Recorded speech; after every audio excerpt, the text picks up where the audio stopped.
গতিকে ছুটি জীৱনকাল যে মটৰ মাহৰ গছৰ জীৱনকালটো ছুটি অতি কম সময়ৰ ভিতৰত তেওঁ পৰীক্ষাখিনি কৰি উলিয়াব পাৰিছিলে হৈছে তাৰপিছত চাবা একেটা সংকৰণত বহুতো অপত্য জীৱৰ সৃষ্টি হয় এটা কোমল নাই একেটা সংকৰণত বহুতো অপত্য জীৱৰ সৃষ্টি হয়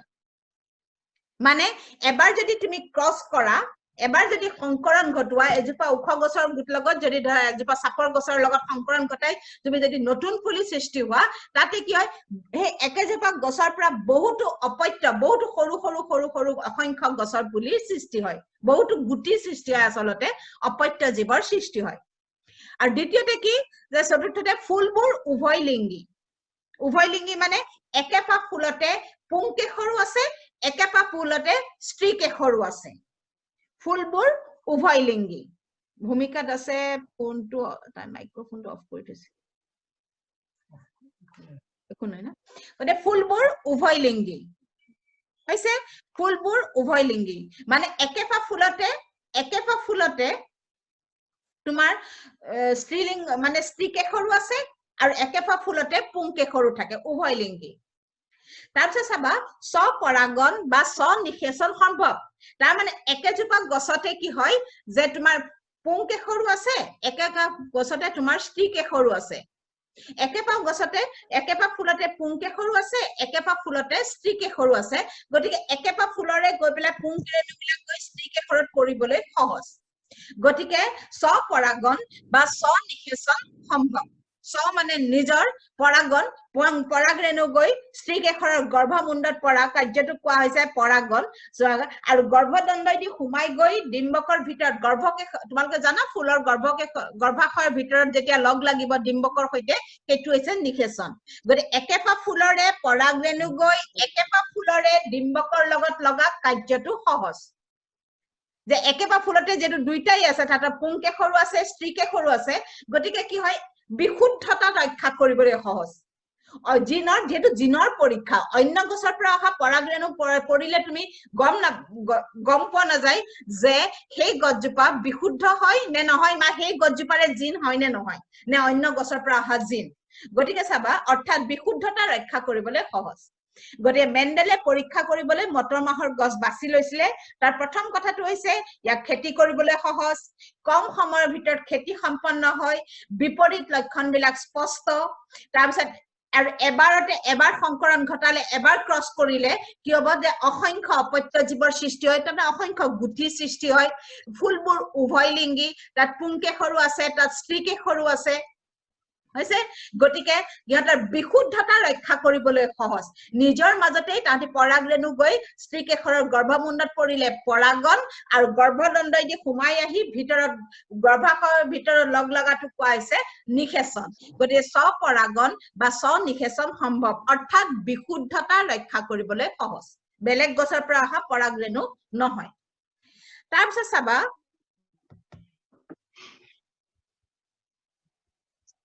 হৈছে গতিকে যে মেণ্ডেলৰ প্ৰথম পৰীক্ষা এটা মন দিবা হা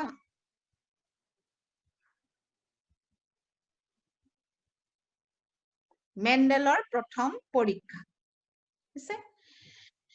গতিকে মই কি কলো বংশগতি জনন কোষৰ ক্ৰমোজোমত থকা জিনে ভাগ লয় হৈছে জিন বিলাক বিশুদ্ধ হ'ব পাৰে মই হেদিনাখনেই কৈছো বিশুদ্ধ জিন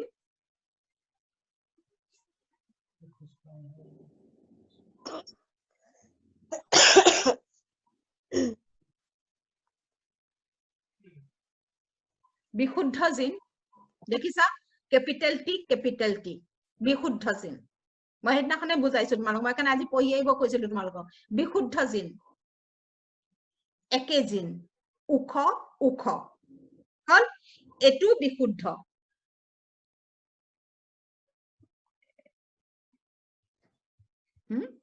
capital T small t বিশুদ্ধ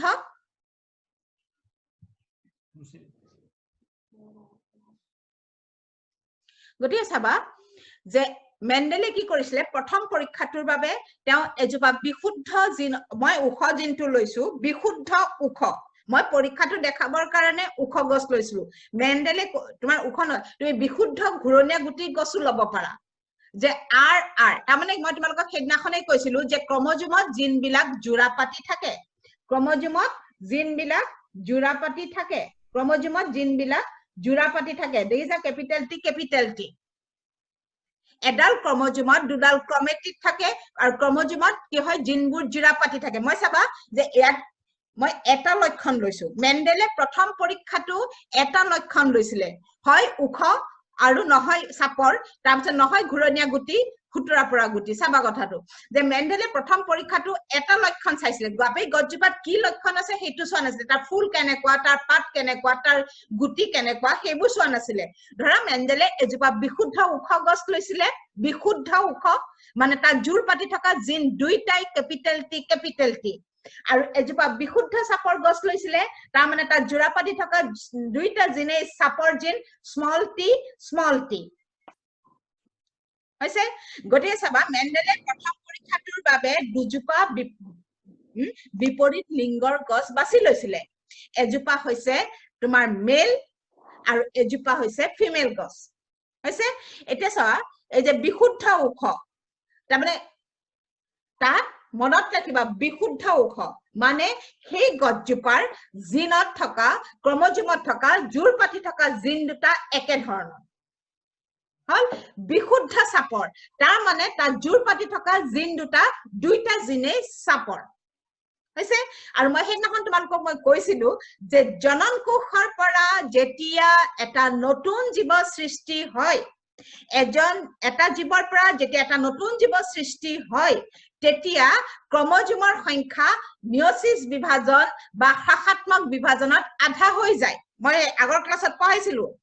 যে এটা জীৱৰ পৰা যেতিয়া এটা নতুন জীৱৰ সৃষ্টি হয়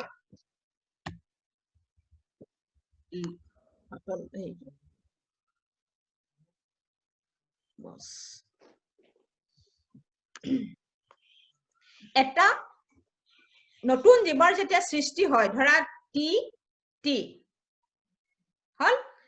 ইয়াত মই কি বুজাইছো তোমাৰ স্মল টি এজোপা গছ উখ এজোপা গছ সাপৰ এজোপা গছ বিশুদ্ধ উখ জিন এজোপা গছ বিশুদ্ধ সাপৰ জিন এতিয়া কথা হল যেতিয়া ইয়াৰ পৰা ইহত দুজোপা গছৰ জিন লগাৰ পাছত যেতিয়া এটা নতুন ভ্ৰূণ কোষ বা যোজন কোষ সৃষ্টি হ'ব তাত ক্ৰমজোমৰ সংখ্যা ইহতৰ সৈতে সমান হ'ব লাগিব প্ৰথম কথা গতিকে ইহতৰ জিনবিলাক আধা হ'বই লাগিব নহলে কি হ'ব যে ইয়াত যদি টি আছে পিছত দুইখিনি জিন লাগি গলে দুগুণ জিন সৃষ্টি হলতেন সেইটো কোষত গতিকে কি হয় মই সেইদিনাখনে কৈছো যেতিয়া এটা জীৱৰ পৰা যেতিয়া নতুন জীৱ এটা সৃষ্টি হয় তেতিয়া কি হয় যিবিলাক অপত্য জনন কোষ সৃষ্টি হয় তাত ক্ৰমজোমৰ সংখ্যা আধা হৈ যায় মানে এটা টি এটা জনন কোষত যাব এটা টি আন এটা জনন কোষত যাব ঠিক তেনেদৰে ইয়াৰ ক্ষেত্ৰতো চাবা যে এটা স্মল টি এটা জনন কোষত যাব এটা স্মল টি অন্য এটালে যাব আঁতৰি যায় যেতিয়া নতুন জীৱ এটা সৃষ্টি হোৱাৰ আগমুহূৰ্তত জোৰ পাতি থকা জিনবিলাক পৃথক হৈ যায় সিম্পল কথা সেইটোৱে যে যেতিয়া এটা নতুন জীৱ সৃষ্টি হোৱাৰ আগমুহূৰ্তত যে জনন কোষৰ ক্ৰমজোমত জোৰ পাতি থকা জিন কেইটা পৃথক হৈ যায় এটাৰ পৰা আনটো আঁতৰি যায় এটা বেলেগ জনন কোষত যায় আধা এটা বেলেগ জনন কোষত যায় আধা কেপিটেল টি তাৰমানে এইটো এটা জনন কোষ এটা বেলেগ এটাত সোমাব ইও এটা বেলেগ এটা জনন কোষত গৈ সোমাব ঠিক তেনেদৰে স্মল টিটো এটা বেলেগত সোমাবগৈ লগাৰ আগে স্মল টিটো এটা বেলেগ কোষত গৈ সোমাব হৈছে ধৰি লোৱা কেপিটেল টি ই হৈছে ধৰা পিতৃ জনন কোষ আৰু স্মল টি হৈছে মাতৃ জনন কোষ হৈছে গতিকে কেপিটেল টি জনন কোষত প্ৰথমতে জোৰ পাতি থকা জিন কেইটা টি আছিলে বিশুদ্ধ জীৱ সিম্পল কথা ইটোটো স্মল টি আছিলে মাকৰ দেহত বিশুদ্ধ জীৱ যেতিয়া তাৰ পৰা এটা নতুন জীৱ সৃষ্টি হোৱাৰ আগতে সিহঁতৰ জনন কোষত থকা ক্ৰমজোম বিলাকৰ মিয়োসিস বিভাজন বা শাখাত্মক বিভাজন হৈ ক্ৰমজোম আধা হয় গতিকে চাবা যে ইয়াত টি স্মল টি সেপাৰেট হৈ যায় মিয়োসিস বিভাজন হয় প্ৰতিটো এটা আধা আধা জিন এটা এটা জনন কোষৰ ভিতৰত সোমাই পৰে হৈছে তাৰ পিছত চাবা পৰীক্ষাটোলৈ যাওঁ এবাৰ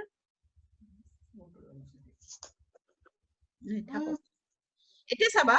কিবা কবা স্মল টি এয়া যে ইহঁতৰ জনন কোষখিনি জিনখিনি কি হল পৃথক হৈ গল হৈছে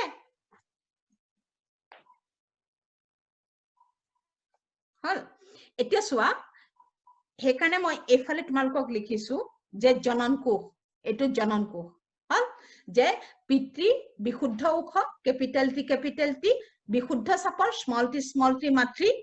ইহঁতি জনন যেটা জীৱ এটা সৃষ্টি হোৱাৰ আগমুহূৰ্তত মানে জিনখিনি যেটা যাব লাগিব পিতৃ আধা জিন যাব লাগিব মাতৃ আধা জিন যাব লাগিব তে চাপৰ যে সৃষ্টি হোৱাৰ আগতে ইহঁত পৃথক হ'ব আধা আধা জিন এটা বেলেগ বেলেগ জনন কোষৰ ভিতৰত সোমাব সেইকাৰণে মই জনন কোষ বুলি লিখিছো নেক্সট স্টেপটো হল তাৰপিছত চাবা যে তুমি কেনেকৈ লগ লগাবা কেনেকৈ লগ লাগিব যে এটা পিতৃ জনন কোষ ক্যাপিটাল টি এটা পিতৃ জনন কোষ ক্যাপিটাল টি হল এটা পিতৃ জনন কোষ ক্যাপিটাল টি আহি পেলাই এটা মাতৃ জনন কোষ স্মল টিৰ সৈতে লগ লাগিব দেখিছা নাই capital T small T capital T আধা এটাত আহিলে আধা মাকৰ আহিলে ক্যাপিটাল টি স্মল টি লগ লাগি পেলাই এটা নতুন জীৱ সৃষ্টি হ'ব যত জিন কিটা হ'ব ক্যাপিটাল টি স্মল টি উখ আৰু চাপৰ তাৰপিছত ঠিক তেনেদৰে এতিয়া মই একেটা টিকে আকৌ এবাৰ লগ লগাই তোমালোকক মই দেখাইছো এটো নাভাবিব যে একেটা টিয়ে লগ লাগিছে কাৰণ জনন কোষ এটা জীৱৰ দেহত অসংখ্য সৃষ্টি হয় অসংখ্য সৃষ্টি হয় ঠিক তেনেদৰে এটা উখ জিনৰ জনন কোষে এটা চাপৰ জিনৰ জনন কোষৰ লগ লাগি পেলাই সৃষ্টি কৰিব এটা গছ capital T small T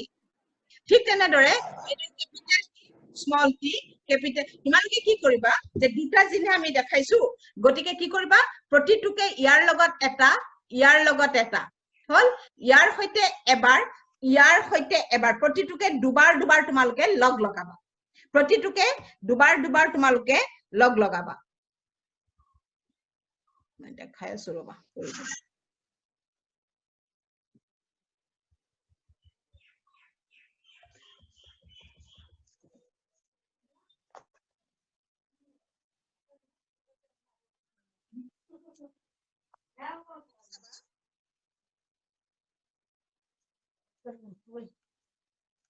Jadi sahabat, demo kurilu, juga ukogos. Juga ukogos. Support gosar majat সংকৰণ ঘটালো। ইয়াৰ জিন কিটা বেলেগ হল টি আৰু টি, স্মল টি জনন কোষলে গল। তাৰপিছত কি হ'ব ইয়াৰ এটা চাপৰ জিনৰ সৈতে লগ লাগি পেলাই ক্যাপিটাল টি স্মল টি লগ লাগি এটা কোষ সৃষ্টি কৰিব ভ্ৰূণ কোষ হৈছে যোজন কোষ ঠিক তেনেদৰে ইয়াৰ এটা স্মল টি ক্যাপিটাল টি লগ লাগি সৃষ্টি কৰিব ইয়াক স্মল টি তোমালোকে চাৰি জোপা দেখুৱাবা একেটাকে দুবাৰ লগাই পেলাই এনেকে ক্যাপিটাল টি স্মল টি দেখাবা গতিকে চাবা বোর্ড নহলে দিগদাৰ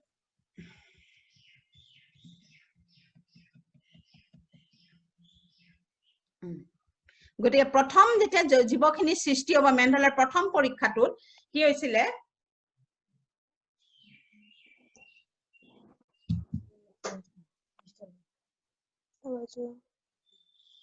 গতিকে চাবা যে জনন কোষ সৃষ্টি হল গতিকে প্ৰথম পুৰুষৰ গছ প্ৰথম বংশৰ গছ সৃষ্টি হলে কি হ'ব ইয়াৰ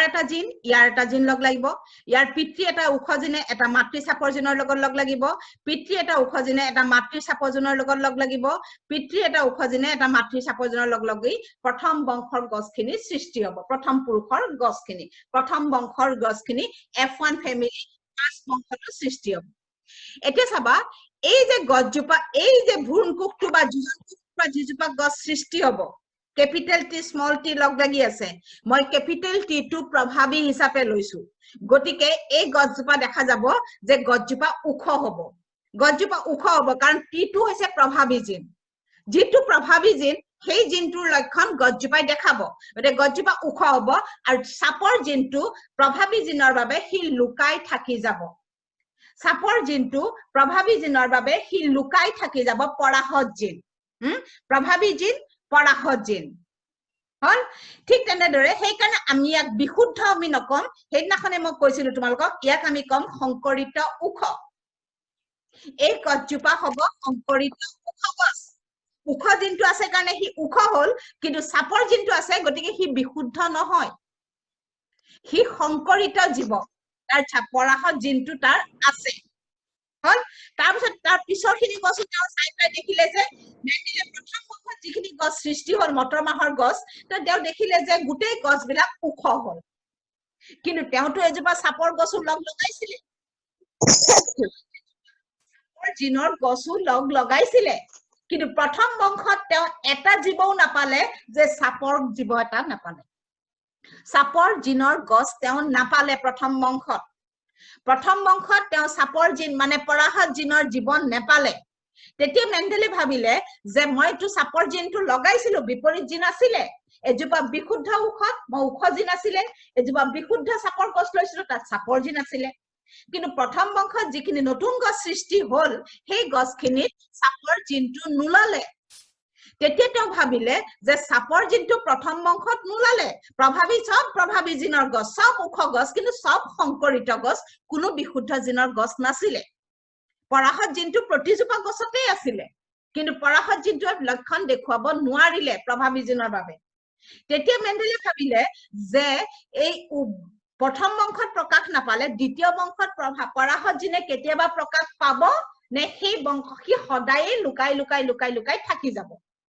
পৰাশত জিনটোৱে প্ৰথম বংশত প্ৰকাশ পাব নোৱাৰিলে প্ৰভাৱী জিনৰ বাবে তে মেন্ডেলে ভাবিলে যে ই দ্বিতীয় বংশত ই প্ৰকাশ পাব নে ই সদায়ে লুকাই থাকিব সেইটো চাবৰ কাৰণে কি কৰিলে মেন্ডেলে বেলেগ গছ লোৱা নাই এই যে প্ৰথম বংশৰ সৃষ্টি হোৱা দুজোপা গছৰ মাজত স্বপৰাগন ঘটালে স্বপৰাগন যে মেন্ডেলে প্ৰথম বংশৰ সৃষ্টি হোৱা দুজোপা গছৰ মাজত স্বপৰাগন ঘটালে মই তোমালোকক দেখিছা সেকেন্ড টেবল লিখিছো capital T small T in পুৰণ তাৰমানে এইটো লগ লগাইছে স্বপৰাগন ঘটালে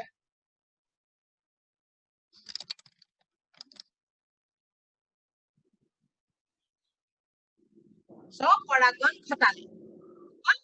capital T small t into capital T small t স্বপৰাগন ঘটালে মানে নিজৰ মাজতে নিজৰ বংশৰে দুজোপা গছৰ মাজত আকৌ সংকৰণ ঘটালে কি বেলে বাহিৰৰ বংশৰ পৰা আনি দিয়া নাই কাৰণ তেতিয়ালে কি হ'ব মেন্ডেলে গম নাপাব যে পৰাশত জিনটো কেতিয়াবা ওলাব নে কেতিয়াবা নুলাই নে সদায়ে সি লুকাই গৈ থাকিব গতিকে তেওঁ কি কৰিলে তেওঁ দেখিলে যে প্ৰথম বংশত তেওঁ যেতিয়া লগ লগালে ক্যাপিটাল টি স্মল টি লগ লগাৰ পিছত তেওঁ কি কৰিলে তাৰ মিয়োসিস বিভাজন হৈ ক্ৰোমোজোম আধা হল এটা আধা টি এটালে গল আধা টি এটালে তাৰ পিছত ইহঁতি কি হ'ব এটা ক্যাপিটাল জিনে উখ জিনে এটা স্মল টি মানে এটা সাপৰ জিনৰ সৈতে লগ লাগি এইটো এটা সৃষ্টি কৰিব যোজন কোষ বা ভ্ৰূণ কোষ কিন্তু ইয়াৰ পৰা যিজোপা গছ হ'ব সেই গছজোপা ওখ হ'ব কাৰণ তাৰ প্ৰভাৱী জিন আছে কিন্তু সি বিশুদ্ধ নহয় ই সংকৰিত উখ ঠিক তেনেদৰে মেন্ডেলে দেখিলে প্ৰথম বংশত সব গছেই উখ মেন্ডেলে দেখিলে প্ৰথম বংশৰ সব গছেই উখ তেতিয়া তেওঁ কলে যে পৰাশত জিনটো কেতিয়াও প্ৰকাশ পাব কেতিয়াবা প্ৰকাশ পাব নে সি সদায়ে বংশানুক্ৰমে সি লুকায়ে গৈ থাকিব সেই কাৰণে চাবৰ কাৰণে তেওঁ কি কৰিলে প্ৰথম বংশৰে সৃষ্টি হোৱা দুজোপা গছৰ মাজত পুনৰ সংকৰণ ঘটালে ক্ৰস কৰিলে লগ লগালে capital T small t into capital T small t স্বপৰাগন ঘটালে হৈছে পদ্ধতি একেটাই ইহতৰ পৰা জনন কোষ সৃষ্টি হ'ব এটা টি এটা জনন কোষত সোমাব এটা স্মল টি এটা সোমাব এনেকে আতৰি গৈ এটা জনন কোষৰ ভিতৰত ইহত সোমাই পৰিব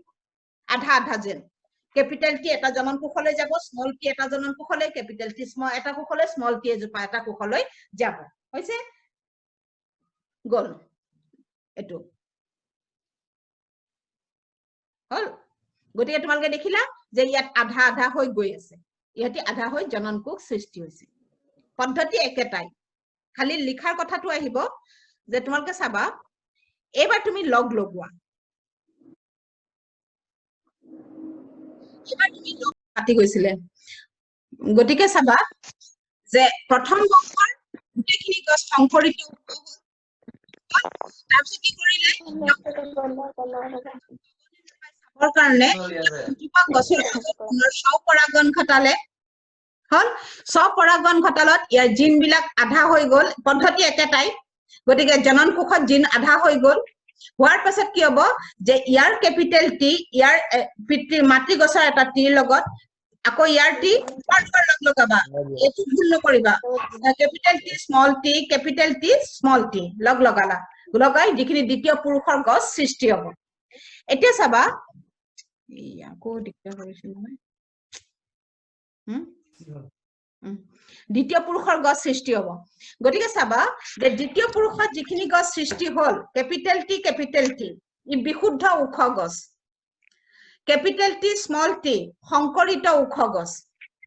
ক্যাপিটেল টি স্মল টি সংকৰিত উখ গছ স্মল টি বিশুদ্ধ চাপৰ গছ এতিয়া চাবা দ্বিতীয় পুৰুষত মেণ্ডেলে যিখিনি গছ পালে দ্বিতীয় পুৰুষত মেণ্ডেলে যিখিনি গছ পালে তাত কি তেওঁ কি দেখিলে যিমানখিনি গছ পালে তাৰ তেওঁ 3 গুণ উখ জিনৰ গছ পালে মানে 3 গুণ প্ৰভাৱী জিনৰ গছ পালে আৰু 1 গুণ পৰাহত জিনৰ গছ পালে নে মেণ্ডেলৰ প্ৰথম পৰীক্ষাটো তোমালোকে চাবা মই আকৌ ভালকে বুজাই দিছো তোমালোকক যে মেণ্ডেলে দুজোপা বিশুদ্ধ জিনৰ গছ লৈছিলে এজোপা বিশুদ্ধ উখ আৰু এজোপা বিশুদ্ধ চাপৰ হেকাৰণে আমি ইয়াত কৈছো পিতৃজনু ইয়াতৰ পৰা পিছৰ বংশকেইটা সৃষ্টি কৰিব মেণ্ডেলে প্ৰথম নিয়ম অনুযায়ী কি হ'ব এই জনন কোষত থকা ক্ৰমোজোম বিলাকৰ আধা আধা হ'ব ইয়াতৰ শাখাত্মক বিভাজন হৈ আতৰি গৈ এটা এটা আধা আধা এটা জনন কোষৰ ভিতৰত সোমাই পৰিব জনন কোষ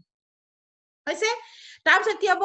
যে প্ৰথম বংশ যেতিয়া সৃষ্টি হ'ব ইয়াৰ এটা জিন মাতৃ দেহৰ এটা জিনৰ সৈতে লগ লাগি এই চাৰিটা জিন এই মই চাৰিজোপা গছ দেখাইছো চাৰিজন প্ৰথম পুৰুষৰ গছ সৃষ্টি হ'ব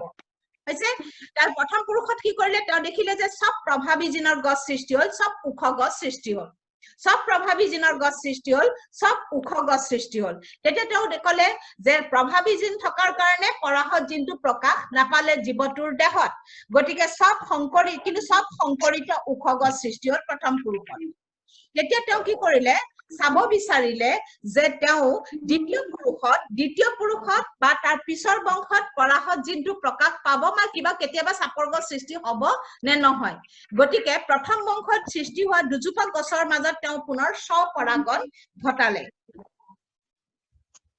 স্বপৰাগন ঘটালে পদ্ধতি একেটাই মই বাৰম্বাৰ কৈছো জনন কোষৰ পৰা ক্ৰমোজোম আধা হ'ব হৈছে ক্ৰমোজোম আধা হ'ব শাখাত্মক বিভাজন হয় তাৰপিছত প্ৰতিটোকে দুবাৰ লগাবা ইয়াৰ এবাৰ ইয়াৰ লগতে এনেকে প্ৰতিটোকে তুমি দুবাৰ লগাবা লগাই পেলাই দ্বিতীয় পুৰুষত যিখিনি গছ পালে তাত তেওঁ দেখিলে যে ক্যাপিটেল টি বিশুদ্ধ উখ গছ পালে কিছুমান বিশুদ্ধ উখ জিনৰ গছ পালে প্ৰথম বংশত তেওঁ সব সংকৰিত পাইছিলে কিন্তু দ্বিতীয় বংশত তেওঁ বিশুদ্ধ জীৱ পাইছে বিশুদ্ধ উখ জিনৰ গছ পাইছে সংকৰিত উখ জিনৰ গছ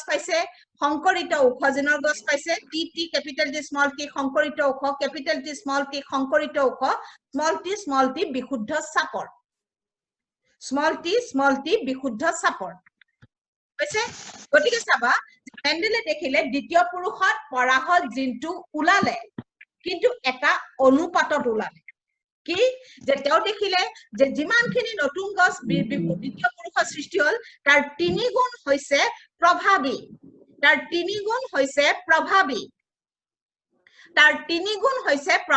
যিমান কিজোপা হ'ল তাৰ 3 গুণ প্ৰভাৱী জিনৰ গছ মানে 3 গুণ উখ গছ সৃষ্টি হ'ল আৰু 1 গুণ বিশুদ্ধ গছ সৃষ্টি হৈছে আৰু চাপৰ গছ সৃষ্টি হৈছে 1 গুণ তাৰপিছত তেওঁ কি কৰিলে তেওঁ এটা অনুপাত আগবঢ়ালে 3:1 যে 3 গুণ দ্বিতীয় পুৰুষত কি কলে যে দ্বিতীয় পুৰুষত এটা অনুপাতত জীৱ সৃষ্টি হয় 3 গুণ সদায় যি জীৱই সংকৰণ ঘটোৱা নহয় বিশুদ্ধ জীৱ দুটাৰ মাজত যদি সংকৰণ ঘটোৱা হয় কিন্তু এটো ঠিক বিশুদ্ধ জীৱৰ মাজত বিশুদ্ধ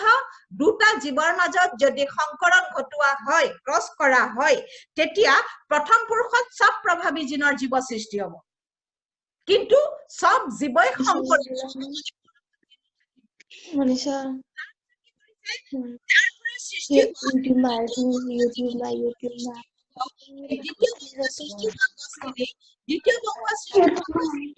তিনি গুণ প্ৰভাৱী জিনৰ জীৱ সৃষ্টি হ'ব আৰু 1 গুণ পৰাহত জিনৰ জীৱ সৃষ্টি হ'ব তিনিগুণ প্ৰভাৱী জিনৰ জীৱ সৃষ্টি হ'ব আৰু এগুণ পৰাহত জিনৰ জীৱ সৃষ্টি হ'ব এটো শুনা নাই নেকি গতি তিনিগুণ প্ৰভাৱী জিনৰ জীৱ সৃষ্টি হ'ব শুনা নাই নেকি মই মিউট হৈ আছো নাই গতি তিনিগুণ প্ৰভাৱী জিনৰ জীৱ সৃষ্টি হ'ব এগুণ পৰাহত জিনৰ জীৱ সৃষ্টি হ'ব দ্বিতীয় পুৰুষত তাৰ পিছত মেণ্ডেলে কি কৰিলে সেই অনুপাতটো তেওঁ আগবঢ়ালে প্ৰথম পৰীক্ষাটো কৰি প্ৰথম পৰীক্ষাটো কৰি উঠি পৰাৰ শেষত তেওঁ ক'লে যে দ্বিতীয় পুৰুষত 3:1 অনুপাতত জীৱ সৃষ্টি হ'ব তিনিগুণ প্ৰভাৱী জিনৰ জীৱ এগুণ পৰাহত জিনৰ জীৱ সৃষ্টি হ'ব 3:1 সেই অনুপাতটোক আমি মেণ্ডেলৰ এক সংকৰ অনুপাত বুলি কওঁ মেণ্ডেলৰ এক সংকৰ অনুপাত চাবা এক সংকৰ অনুপাত মানে এটা লক্ষণৰ ওপৰত ভিত্তি কৰি কি কৰিছিলে মেণ্ডেলে দুটা বিপৰীত লিংগৰ জীৱৰ মাজত সংকৰণ ঘটাই দ্বিতীয় পুৰুষত তেওঁ এটা অনুপাত পাইছিলে 3:1 তিনিগুণ প্ৰভাৱী জিনৰ জীৱ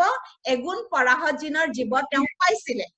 সেই অনুপাতটো 3:1ক আমি মেণ্ডেলৰ এক সংকৰ অনুপাত বুলি আমি কওঁ গতিকে চাবা এক সংকৰ অনুপাত মানে এটা লক্ষণৰ ওপৰত ভিত্তি কৰি সংকৰণ ঘটাই পোৱা অনুপাত এক সংকৰ অনুপাত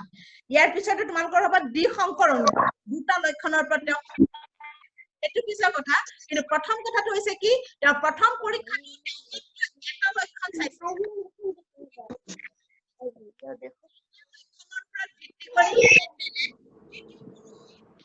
অনুপাত পাইছিলে 3:1 এই অনুপাতটো মেণ্ডেলৰ এক সংকৰ অনুপাত বুলি কোৱা হয়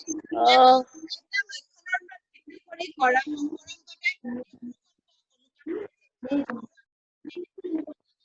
জীৱ পাইছিলে এগুণ পৰাহত জিনৰ জীৱ তেওঁ পাইছিলে প্ৰথম হেৰিটোত হৈছে গতিকে সেই অনুপাতটো কৈছে 3:1 তাৰ পিছত তেওঁ কি কৰিলে যে পৰীক্ষাটোৰ শেষত তেওঁ এটা সূত্ৰ আগবঢ়ালে যি সূত্ৰটো কোৱা হয় মেণ্ডেলৰ প্ৰভাৱিতা সূত্ৰ পৰীক্ষাৰ শেষত তেওঁ এটা সূত্ৰ আগবঢ়ালে মেণ্ডেলৰ প্ৰভাৱিতা সূত্ৰ প্ৰথম পৰীক্ষাটোৰ শেষত তেওঁ এটা সূত্ৰ আগবঢ়ালে মেণ্ডেলৰ প্ৰভাৱিতা সূত্ৰ কি ক'লে যে দুটা জিনৰ জীৱৰ মাজত সংকৰণ ঘটালে দুটা জিনৰ জীৱৰ মাজত সংকৰণ ঘটালে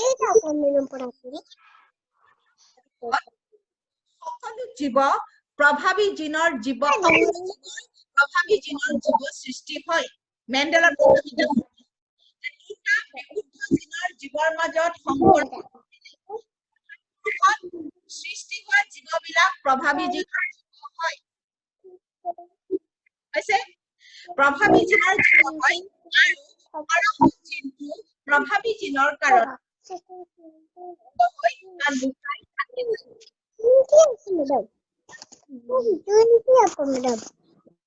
দ্বিতীয় পুৰুষত কি হয় যে একেটা বংশৰ দুটা জীৱৰ মাজত যদি সংকৰণ ঘটোৱা হয় তেতিয়া কি হয় যে দ্বিতীয় পুৰুষত তিনিগুণ প্ৰভাৱী জিনৰ জীৱ আৰু এগুণ পৰাহত জিনৰ জীৱ সৃষ্টি হয় মেণ্ডেলে লাষ্টত তেওঁ সামৰণি হৈছে যে দুটা বিশুদ্ধ জিনৰ জীৱৰ মাজত যদি সংকৰণ ঘটোৱা হয় প্ৰথম পুৰুষত সব প্ৰভাৱী জিনৰ জীৱ সৃষ্টি হয় আৰু পৰাহত জিনটো জীৱটোৰ দেহত প্ৰকাশ নোপোৱাকৈ থাকি যায় তাৰ পিছত প্ৰথম বংশটোৰ দুটা জীৱৰ মাজত স্বপৰাগণ ঘটালে কি হয় দ্বিতীয় পুৰুষত তিনিগুণ প্ৰভাৱী জিনৰ জীৱ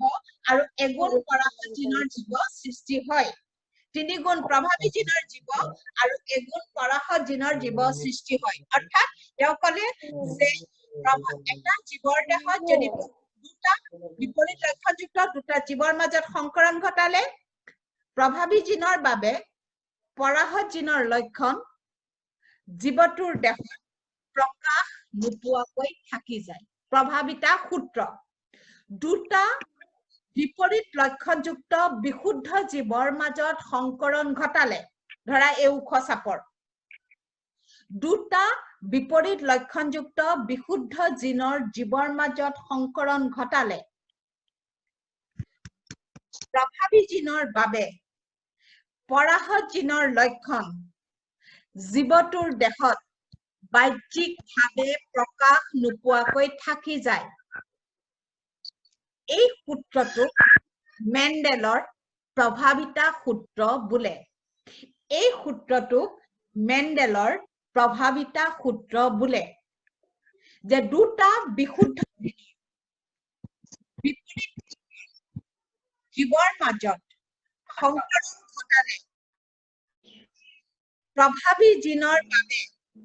পৰাহত জিনৰ লক্ষণ জীৱটোৰ দেহত বাহ্যিকভাৱে প্ৰকাশ নোপোৱাকৈ থাকি যায়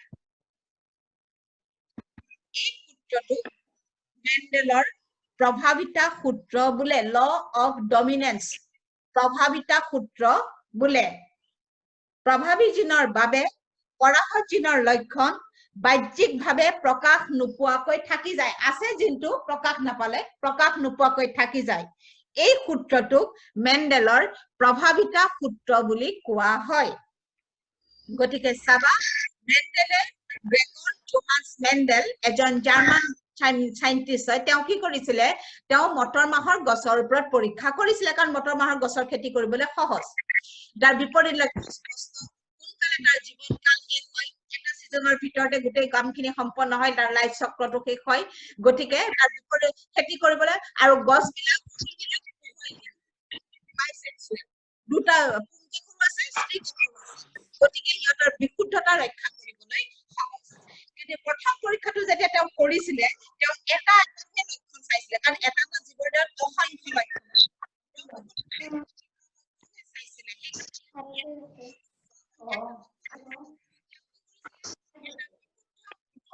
এজোপা বিশুদ্ধ উখজিনৰ গছ আৰু গছৰ মাজত তেওঁ সংকৰণ ঘটাইছিলে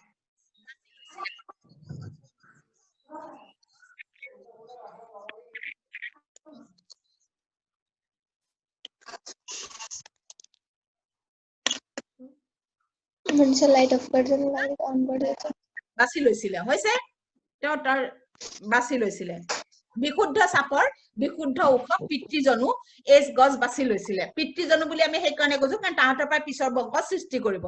তাৰ পিছত নিয়ম অনুযায়ী শাখাত্মক বিভাজন বা মিয়োসিস বিভাজন হৈ কি হয় জনন কোষত ক্ৰমোজোমৰ সংখ্যা আধা হৈ গল আধা আধা এটা এটা বেলেগ বেলেগ ক্ৰমোজোমলৈ জনন কোষলৈ গুচি গল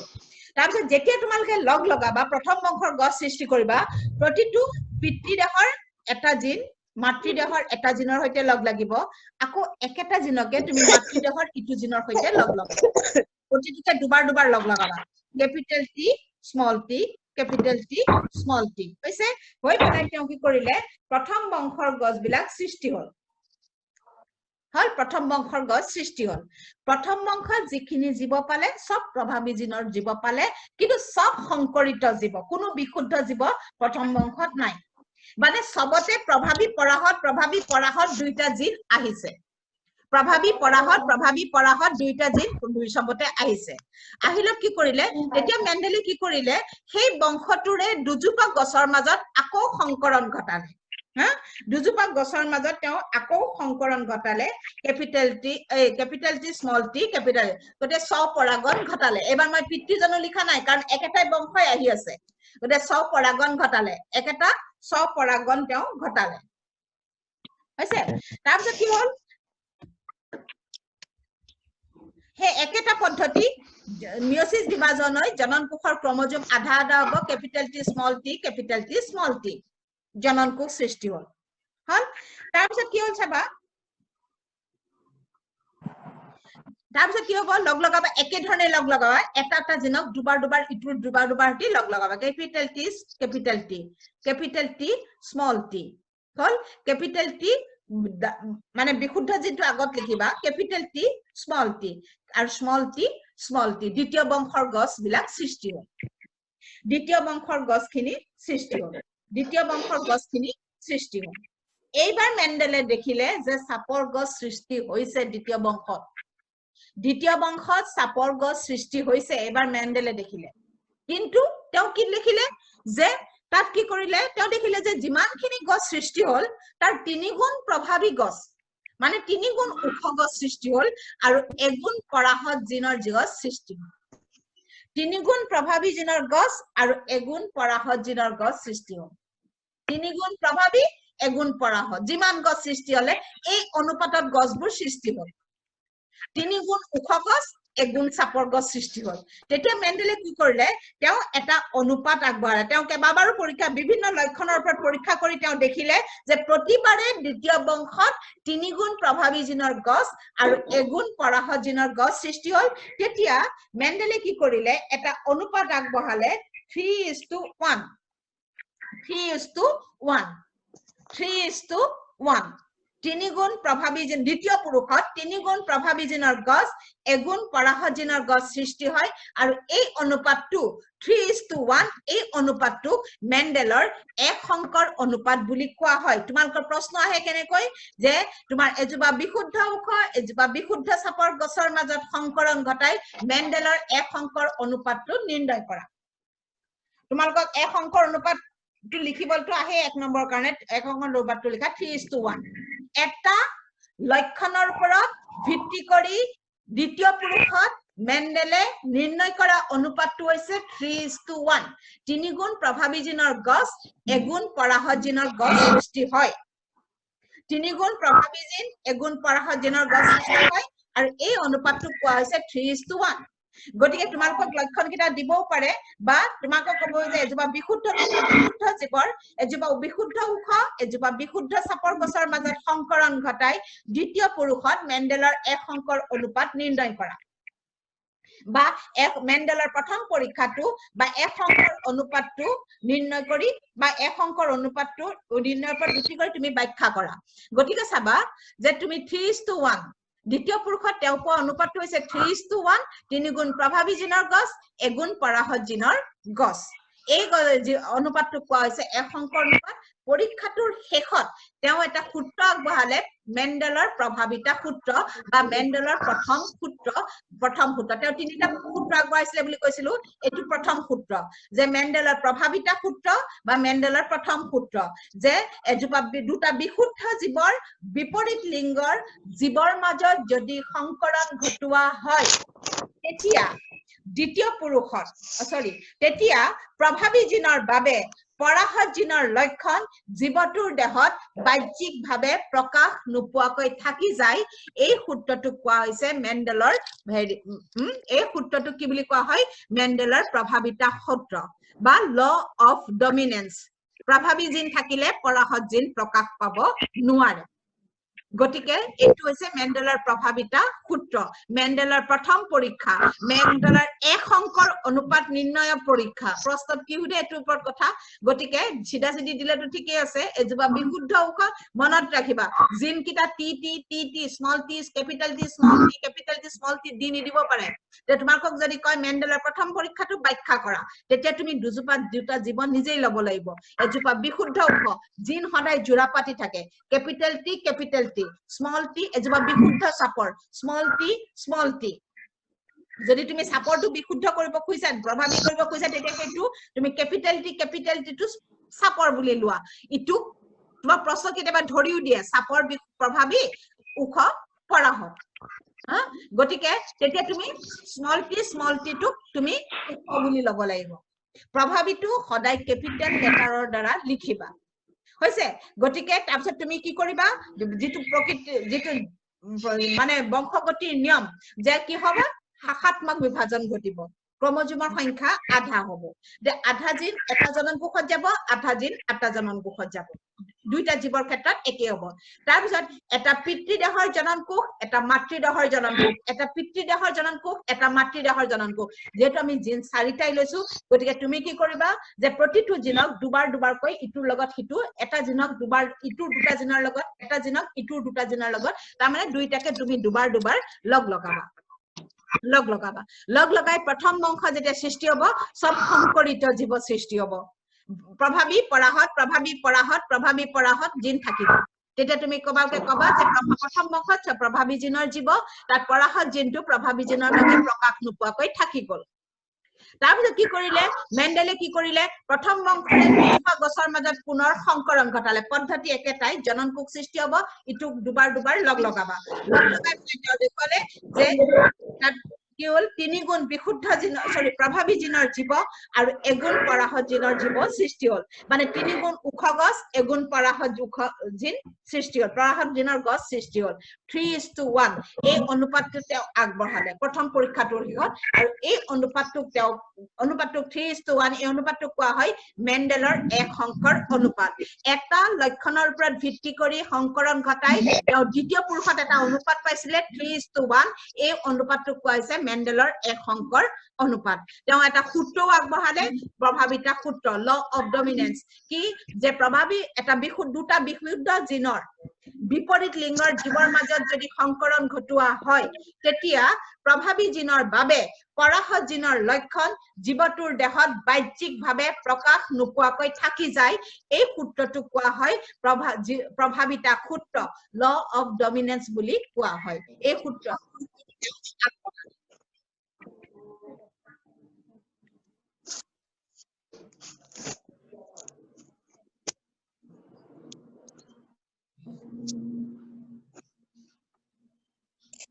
এতিয়া চাবা এতিয়া আমি আৰু এটা মই পৰীক্ষা এটাই লিখিলো মই এটা তোমালোকক এটা মই দি আছো দুটা জিন চাবা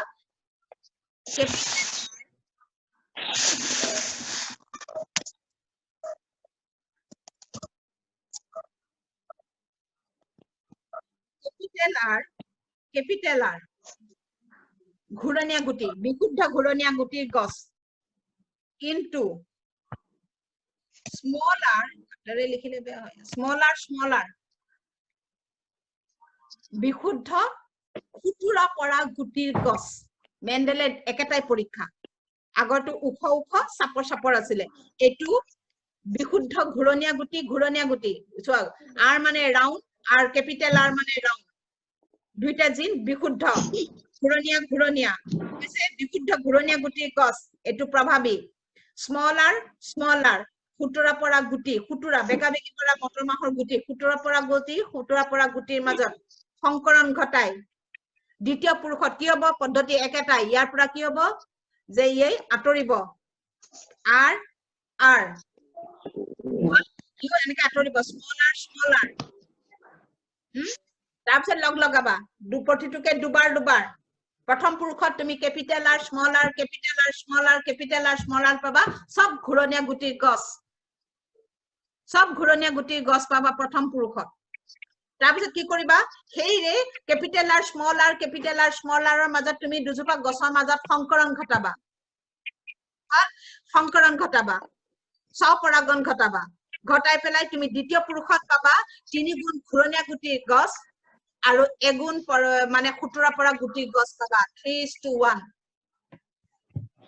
পৰীক্ষাত ফলত কৰিবা বুজি পাইছা মই প্ৰশ্নটো তোমাক দি দিছো এজোপা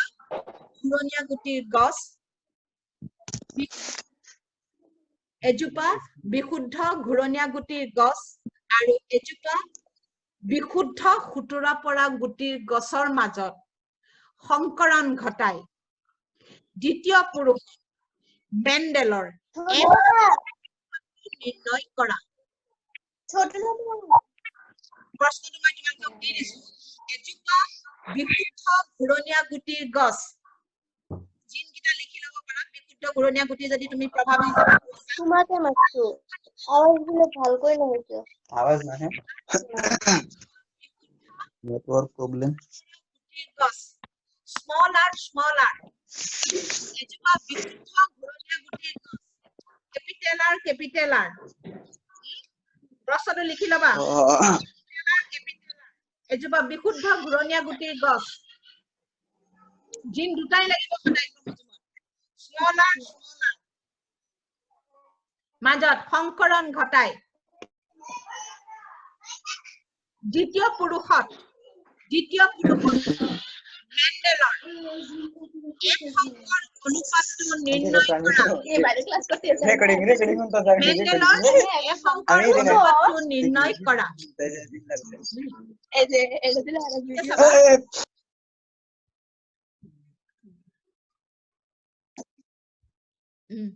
গতিকে চোৱা যে এজোপা বিশুদ্ধ ঘুৰণীয়া গুটিৰ গছ প্ৰশ্নটো লিখি লবা ব্ৰেকেটৰ ভিতৰত কেপিটেল আৰ এবাৰ মই জিনগিটা তোমালোকক দি দিছো আৰু এজোপা বিশুদ্ধ চাপৰ গুটিৰ গছ ব্ৰেকেটৰ ভিতৰত স্মল আৰ জিন সদায় ক্ৰমজোমত জোৰা পাতি থাকে এইটো মূল কথা মনত ৰাখিবা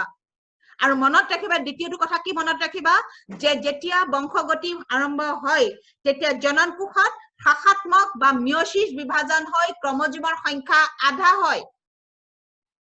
গটিকে এটা ক্যাপিটাল আর এটা জনন কোষত যাব এটা ক্যাপিটাল আর এটা স্মল আর এটা যাব স্মল আর এটা যাব তার পাছত তোমালকে লগ লগাবা প্ৰতিটোকে দুবাৰ লগ লগাই প্ৰথম বংশত সদায় সংকৰিত জীৱ ওলাব তেতিয়া তাৰে দুটা জীৱৰ মাজত আকৌ সংস্পৰাগন ঘটাবা ঘটাই দ্বিতীয় বংশত তোমালকে অনুপাতটো পাবা 3:1 যদি উলোৱা নাই 3 গুণ প্ৰভাৱী জিনৰ জীৱ পাবা এগুণ পৰাহত জিনৰ জীৱ পাবা যদি উলোৱা নাই তেতিয়া গম পাবা কৰবা তোমাৰ ওপৰৰ স্টেপত ভুল হৈছে ঘুৰাই চাবা মনত ৰাখিবা ঘুৰাই চাবা 3:1 অনুপাত দ্বিতীয় পুৰুষত ওলাবই গটিকে উলোৱাৰ পাছত এটো তাৰপিছত তোমালকে ব্যাখ্যা দিবা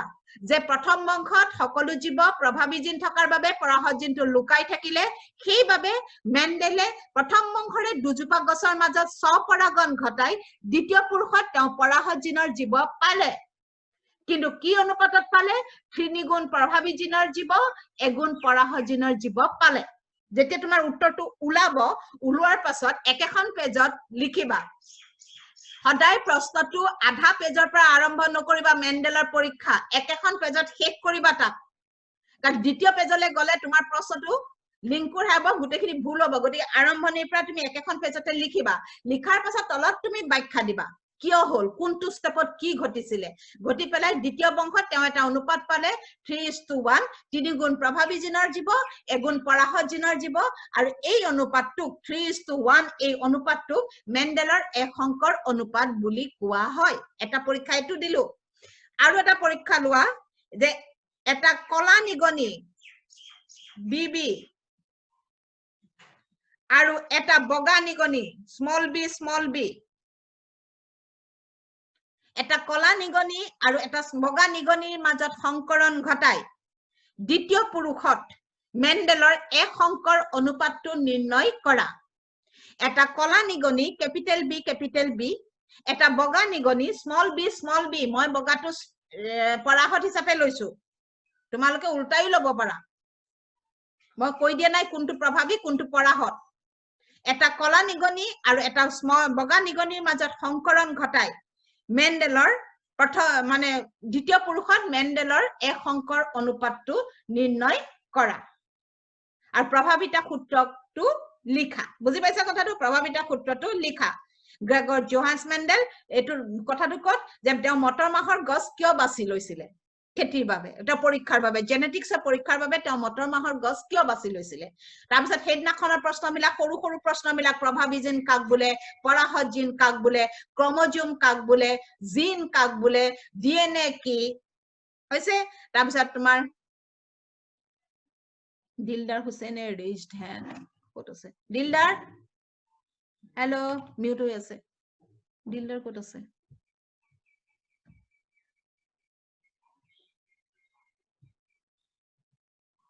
হেতু দিলদাৰ আনমিউট কৰক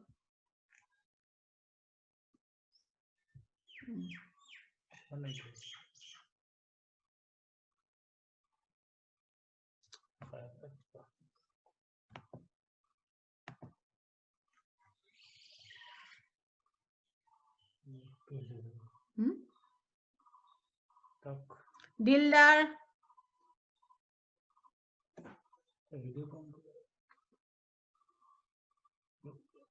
দিলদাৰ তুমি সাতত গৈ পেলাই মোলে কিবা কোৱেশ্চন আছে যদি লিখি দিয়া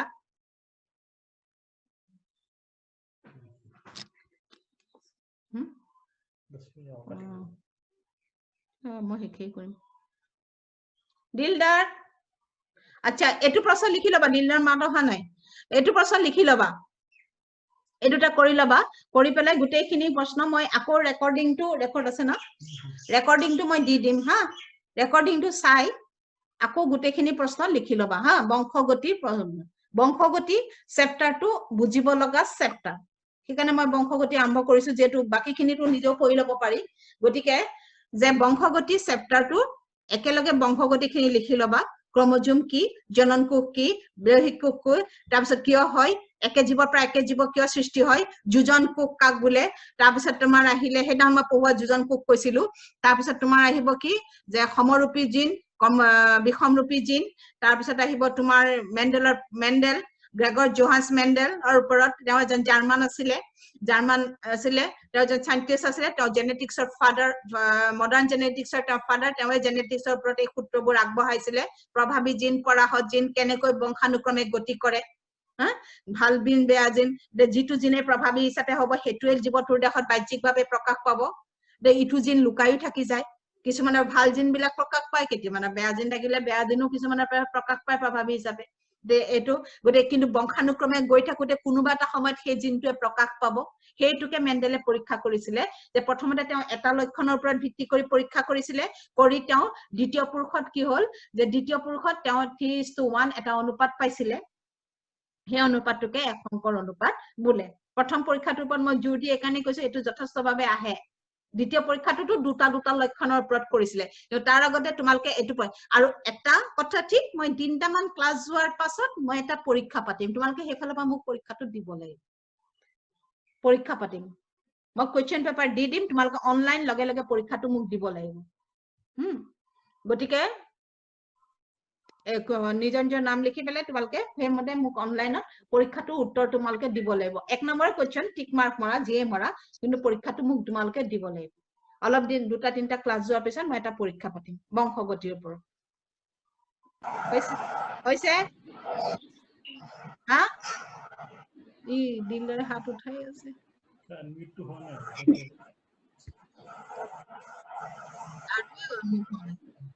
গতিকে শুনিছা সবে শুনিছা ইয়াৰ পিছত নেক্সট ক্লাছত মই লিংগ নিৰ্ধাৰণ পঢ়াম পৰীক্ষাটো লিংগ নিৰ্ধাৰণ দুটা বস্তু দৰকাৰী আছে এটা হৈছে লিংগ নিৰ্ধাৰণ আৰু আনটো হৈছে দ্বিসংকৰ পৰীক্ষা লিংগ নিৰ্ধাৰণটো বাৰম্বাৰ আহে প্ৰতিবাৰে আহা নিচিনা কথা লিংগ নিৰ্ধাৰণ গতিকে হেতু ইয়াৰ পিছত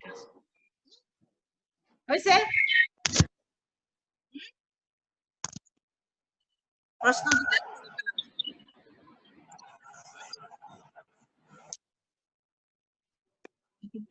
মই ডাঙৰ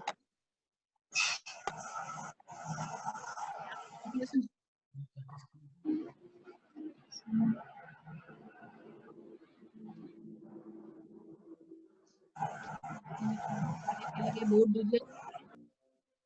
হেল্ল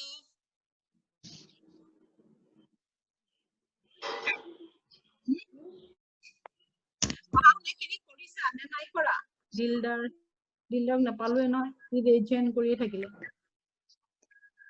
আনে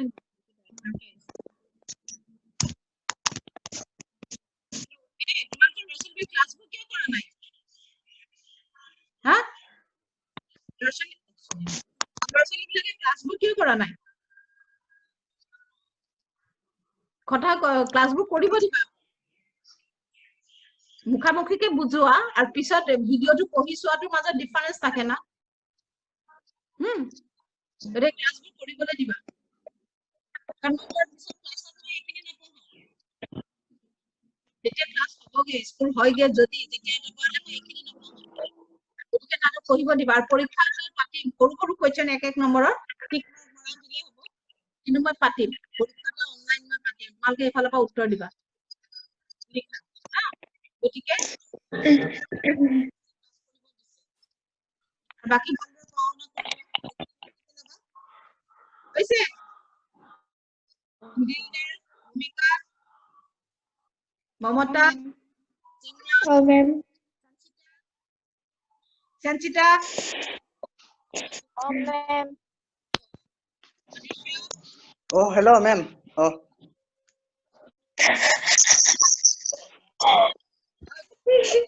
হেৰি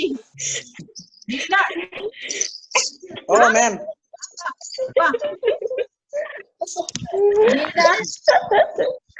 Oh, ma'am. কোৱেশ্চন কি আছিলে মই এটা পৰীক্ষা পাতিম কোনে কোনে আছা কোনে কোনে জয়েন কৰিছা তাৰ মাজত ওলাই পৰিব বুজি পাইছা না Oh, ma'am. গোটেই জনক কৈ দিবা যে পৰীক্ষা পাতিব বাইদে অনলাইন তোমালোকে এফালৰ পৰা উত্তৰকেইটা দি দিবা হা Ma'am, কেই তাৰিখত পাতিম অলপ দুটামান ক্লাছ যাওক বংশগতিৰ ওপৰত পাতিম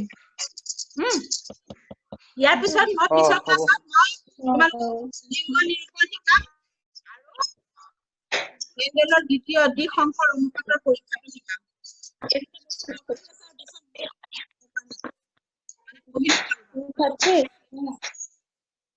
कसरी आउँछ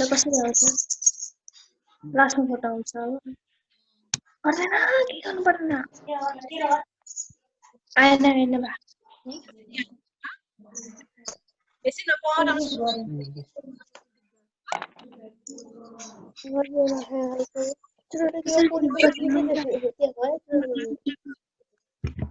लिफ्ट कसरी गर्छ ओइ बोली किसा